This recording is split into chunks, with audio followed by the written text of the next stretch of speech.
Hi friends, నేను ఇప్పుడు చెప్పేది చాణక్య నీతి శ్లోకం 13. కోయి బర సమాధానం కిం దుర వ్యవసాయనం కో విదేశ సువిధనం కోవర ప్రయావదినం.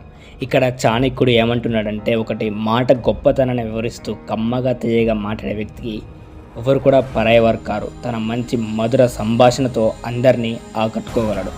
2, వ్యాపారస్తులకు ఎక్కడికి వెళ్ళవలసి వచ్చినా దూరము అడ్డురాదు. తమ వ్యాపారం కోసం ఎక్కడికైనా వెళ్తారు, తమ పనిని విజయవంతం చేసుకుంటారు. 3, విద్వాంసుడికి ఏ ఊరు విదేశం అవ్వదు. అంటే విద్య నేర్చుకునేవాడికి ఇది నా దేశం, ఇది పరాయ దేశం అని ఉండదు.